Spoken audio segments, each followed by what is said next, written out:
হয়, আমি ইতিমধ্যে নাজিৰা সমজিলা আয়ুক্তক আমি এখন স্মাৰকপত্ৰ প্ৰদান কৰিছোঁ। বিশেষকৈ নাজিৰাৰ তিনিটা জ্বলন্ত সমস্যা, আজিৰ তাৰিখত তিনিটা জ্বলন্ত সমস্যা।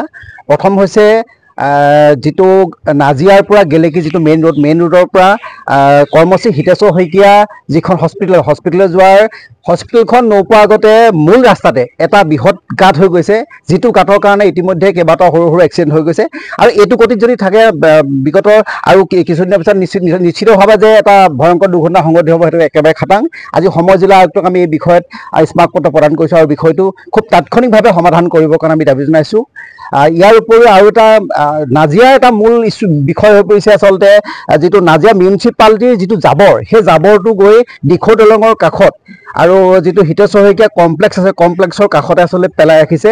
আৰু তাৰ ফলত আচলতে সেই ৰাস্তা যি অহা যোৱা কৰিবলৈ মানুহৰ যথেষ্টখিনি অসুবিধা হয়, সময়ে সময়ে এটা দুৰ্গন্ধৰ সৃষ্টি হয়। তাৰ উপৰি কমপ্লেক্সত চৰকাৰী কিছুমান কাৰ্যালয় আছে আৰু বেচৰকাৰী কেইবাটাও অনুষ্ঠান ইতিমধ্যে তাত গঢ় লৈ উঠিছে।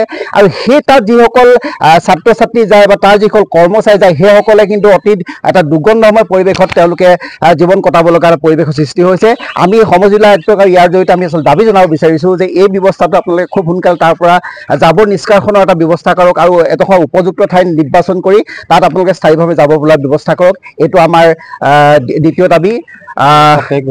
তাৰ লগতে আমাৰ যিটো আমাৰ সাপ্তাহিক বজাৰ, দেওবাৰ দিনাখনৰ মানে যিখন সাপ্তাহিক বজাৰ বহে আমাৰ ONGCৰ পৰা অকণমান এইফালে আহি দিখৌ দলঙৰ কাষতে, কিন্তু অতি আচলতে আমি দুখেৰে জনাব বিচাৰিছোঁ তাৰ যিসকল লেচিয়ে তেওঁলোকৰ সামান্যতম যিটো আচলতে জ্ঞান থাকিব লাগে যে বজাৰখন চাফা কৰা যিটো পৰিৱেশ ৰচনা কৰিব লাগে, সেইটো কিন্তু আজিলৈকে কৰা হোৱা নাই। কাৰণ তাৰ মাছ মাংসৰ গেলা পচা বস্তু, অন্যান্য জাবৰ জোঁথৰ পৰি পেলাই গোটেই ৰাস্তাৰ কাষত আচলতে মানুহ যাব নোৱাৰা এটা পৰিৱেশ হৈছে। তাত এখন সুন্দৰভাৱে পাৰ্ক আছে, সেই পাৰ্কখনত মানুহে খোজকাঢ়ি আহিবৰ কাৰণে বা মানে ৰাতিপুৱা পুৱা গধূলি যাবৰ কাৰণে এটা যিটো পৰিৱেশ হ'ব লাগে, সেই পৰিৱেশটো বৰ্তমান নাইকিয়া হৈ গৈছে। গতিকে আমি সমজিলা আয়ুক্তক, লগতে 4খন স্কুলো আছে, যাৰ কাৰণে মানে ছাত্ৰ ছাত্ৰী অহাৰ ক্ষেত্ৰত যথেষ্ট অসুবিধাৰ সন্মুখীন হয়। কাৰণ দুৰ্গন্ধময় পৰিৱেশৰ মাজেৰে কেতিয়াও ছাত্ৰ ছাত্ৰী আহিব নোৱাৰে। এইটো আমি সমজিলা আয়ুক্তক আমি ইতিমধ্যে জনাইছোঁ আৰু এইটো এটা বিহিত ব্যৱস্থা গ্ৰহণ কৰিবৰ কাৰণে আমি অনুৰোধ জনাইছোঁ। হয়, আমি ইতিমধ্যে নাজিৰা সমজিলা আয়ুক্তক আমি এখন স্মাৰকপত্ৰ প্ৰদান কৰিছোঁ। বিশেষকৈ নাজিৰাৰ তিনিটা জ্বলন্ত সমস্যা, আজিৰ তাৰিখত তিনিটা জ্বলন্ত সমস্যা।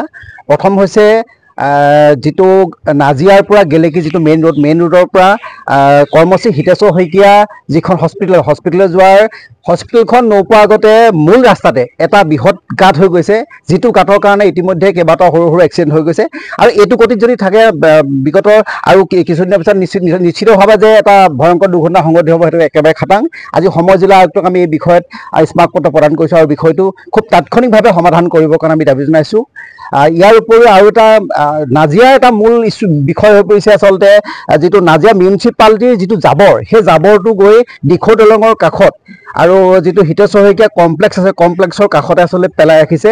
আৰু তাৰ ফলত আচলতে সেই ৰাস্তা যি অহা যোৱা কৰিবলৈ মানুহৰ যথেষ্টখিনি অসুবিধা হয়, সময়ে সময়ে এটা দুৰ্গন্ধৰ সৃষ্টি হয়। তাৰ উপৰি কমপ্লেক্সত চৰকাৰী কিছুমান কাৰ্যালয় আছে আৰু বেচৰকাৰী কেইবাটাও অনুষ্ঠান ইতিমধ্যে তাত গঢ় লৈ উঠিছে।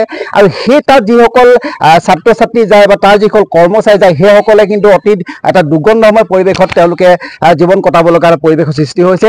আমি সমজিলা আয়ুক্তক ইয়াৰ জৰিয়তে আমি আচলতে দাবী জনাব বিচাৰিছোঁ যে এই ব্যৱস্থাটো আপোনালোকে খুব সোনকালে তাৰ পৰা জাবৰ নিষ্কাশনৰ এটা ব্যৱস্থা কৰক আৰু এডোখৰ উপযুক্ত ঠাই নিৰ্বাচন কৰি তাত আপোনালোকে স্থায়ীভাৱে যাব পৰাৰ ব্যৱস্থা কৰক। এইটো আমাৰ দ্বিতীয় দাবী।